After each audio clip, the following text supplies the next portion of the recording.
Hey there everybody, Donnie Rosie at Miracle Mountain Ranch on this snowy day.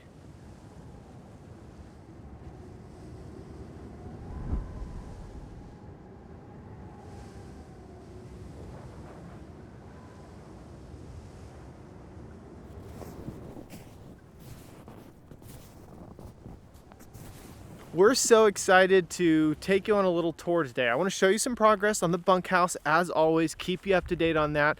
But yesterday, believe it or not, it was actually sunny and warmer, up I think in maybe the 40s, and the maple syrup, the maple sap that is, would have run. And so we're gonna go to my friend's place, Josh Hagee, and see him turn that sap into syrup if everything goes as planned. So come along, we're gonna look at the bunkhouse, we're gonna look at that process for making maple syrup, and maybe some other updates. Well, it often looks worse before it looks better. You can see the front has been patched. There was some water damage, but that's all buttoned up now. Okay, I got here a little early. Not a lot has been done in a way that you can see. There has been a lot done, but a lot of that was on the outside, and then just getting things buttoned up in here. You can see where there's spray foam, and they've been cutting the insulation, and so a lot of this floor is ready to go. This side has been put down, so you can see the insulation underneath there, and then we need to finish it up on this side.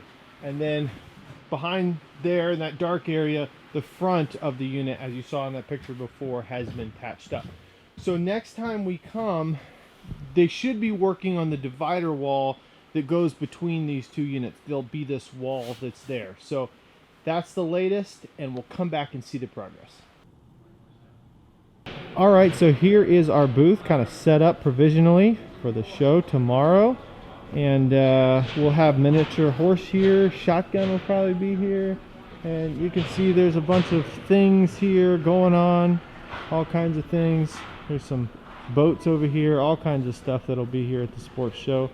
So we've been here for about 20 years, coming to the show just to tell people about Miracle Mountain, and so we're looking forward to having that opportunity again. Well, I made it down to my friend's place, and we're here in I think what they'd call the sugar bush, this little piece of property that they are tapping. See, there's a maple there. They're pulling the lines, little line to the main line. Going to be collecting the sap, and then we're going to go up to the main farm and see them start the boiling process. They've already made several barrels of syrup this year, but this is one of the next boils that they have scheduled. So it's fun to just come down and see the process and see how in Pennsylvania this maple syrup is made. Hey there, Ben, how's it going today? Pretty good. What are we doing? Putting up a tubing system. Okay, so explain what this, for these people, they might not even know what this tubing is. So how does this work? Well, we're putting the tubing up, so we already have our main line here, and we're working on putting our lateral lines up. So we run these around the trees, and then. So is this a tree here that you're going to tap? Yeah, these should be all maples. I think there's 4 maples here. I'm going to run around here. So the way I'm doing it is I'm getting these up here and coming down around here. So this is grandfather's woods, and his dad's letting him kind of take on this piece of property here and set it up, tap these trees, and make maple syrup out of this group here. So that's pretty cool to see that responsibility at a young age, taking on this project, and a good outdoor project to take on. Look at this old John Deere. I love this John Deere M. I don't really know much about tractors at all, but I just think this is fantastic. This little guy out here getting it done. Kind of think this is a neat old shack there too, but yeah, just out here tapping some maple trees. They're out there getting it done. You can see all the lines running back and forth, and then it's going to run down into this tank, and then they'll come obviously collect this tank and take it up and boil it. Got my boys with me, Grant and Cole, and George is up there helping as well. So little family activity on a cold day. Not too cold, but just a little bit. What are you doing here, boys? We're navigating the bridge? Yep, I'm trying to get down. Oh, you're doing good. All right, now we're gonna head up to the main boiling house, whatever you call that, and see that process. All right, I'm here with my friend Josh Hagee, and is this your first boil of the year, or you a couple times? This will be our third. This will be your third boil. That's awesome. So give us just a little bit of rundown on this setup and kind of how it works and stuff like that. How'd you first get into it too? It was a hobby, and I tell some people I think it's a mental illness. We started with 300 taps and mostly buckets, a homemade evaporator, and a few years later added an RO, and then a few years after that built a sugar house. And, so yeah, kept messing with it and adding to it. So yeah, right now we're doing about 5,000 taps. It's all on tubing and vacuum in 3 different wood lots. It's all local here. The 2 of the woods are within 2 miles and one's about 9 miles. Yeah, it's hauled in here on a truck, and then we use a reverse osmosis machine, which removes about 90% of the water, 95% of the water with reverse osmosis, which that's basically a filter that can allow water to go through the filter and the sugar can't go through. So we can save a lot of fuel that way. After the reverse osmosis, it goes to the evaporator. That's this shiny thing here, and we finish it on the evaporator. I use about a little over a quart of fuel oil, a quart to a half gallon of fuel oil to make 1 gallon of syrup. So it's a big savings over, without reverse osmosis, you're looking at like 8 or 9 gallons of fuel oil. So huge power savings there. So, and after that it goes in stainless steel, or it's filtered, goes in stainless steel barrels or gets canned and sold either bulk or retail.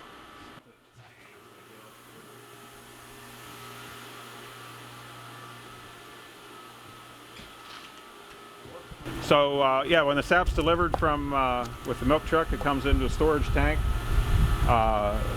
We take it from one storage tank through the reverse osmosis machine to another one, while removing about, well, it's a 2-step process, but in all we remove about 90% of the water. Over here is the permeate tank. You can see some permeate flowing into the permeate storage tank. We save that water for rinsing the RO membranes at the end of the day. So it's pretty filtered water right there. Yeah, that would be a side product would be some really good filtered water, because that it's been filtered through a tree and an RO membrane. So this is the reverse osmosis machine. This is our latest addition to the operation. Just got this last year.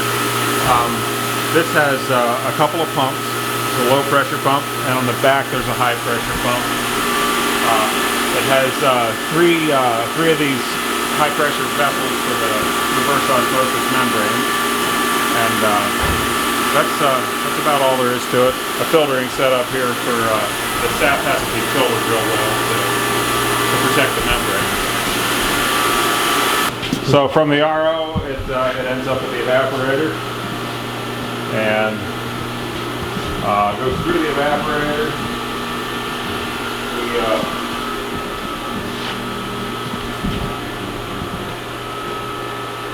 Will come out, it'll come out here, maybe you'll see this later, come out here to the draw off, and then it's filtered. So this is a filter press. It uses paper and diatomaceous earth to filter the sugar sand out. That makes the syrup clear, otherwise you have this cloudy sediment on the floating in it or in the bottom of the container. And then most of the syrup ends up in this drum filling tank. I fill my drums off of this. That's great. So now it's time to fire her up. Okay, that's right. We can get it going.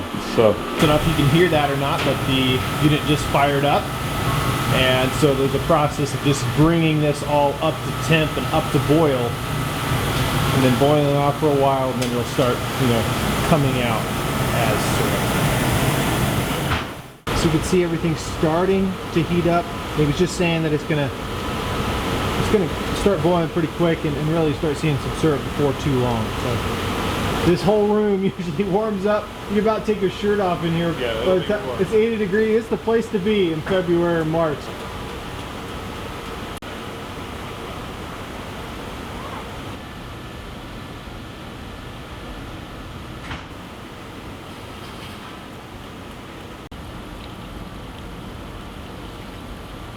Now What are you doing with these knobs and these switches here? Okay, well, right here. Yeah. Yeah. As it starts boiling, I'm letting the syrup come on through. At first, I was keeping the pan separate, which I'm a little worried about this front pan. I've got a pretty good boil already, and I don't have much liquid in there, but I think we have it coming. So the key is you don't want it to get too hot. Right, which is caused by too much sugar. So Okay. you don't, if the concentration goes too high. If I can keep enough liquid in the pan, you're not near as likely to burn. I can tell you, the smell is already there. You know, I wish you could experience this on the other side of the video, but it's a nice moistness in the air, and you can just really smell that maple syrup as it's getting warm and finishing as it comes through the pan. So we're getting pretty close on where we start drawing off the syrup from the evaporator. What numbers are we looking for here, John? The lower number is the set point. This thing's not very good, so that might be wrong. But so normally 219 degrees is finished syrup, right around 219. 219. Yeah. Now that's dependent on barometric pressure, of course. So depending where you're at and what day you're doing, it's going to change. For our area, how do you have to adjust according to the barometric pressure? You're still pretty close to that. You know, it depends on a high pressure day. You may be a little higher than that, but it can vary up to a degree. I'm told. My temperature instruments are so bad here, I can't actually tell you. I go off the hydrometer, Okay. so I can still make syrup accurately, but someday we'll get better. So this will be accurate. Thermometer is only a guide. A properly working hydrometer, so you can see the red line's about probably about 2 degrees over. So you can bring it in, take it off a little bit faster. Yeah.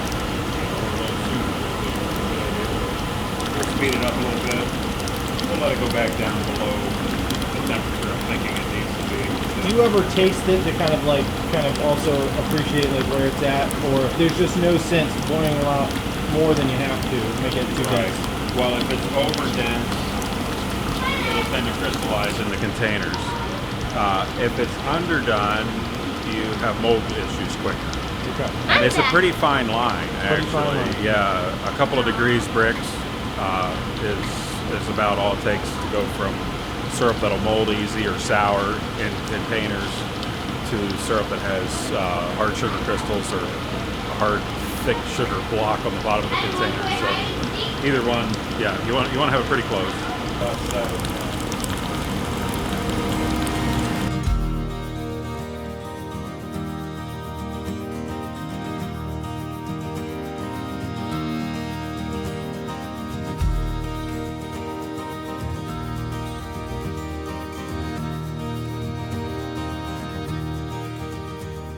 Well, I hope you enjoyed that chance to see how they make maple syrup here at the Sugar Shack on the Hagees farm.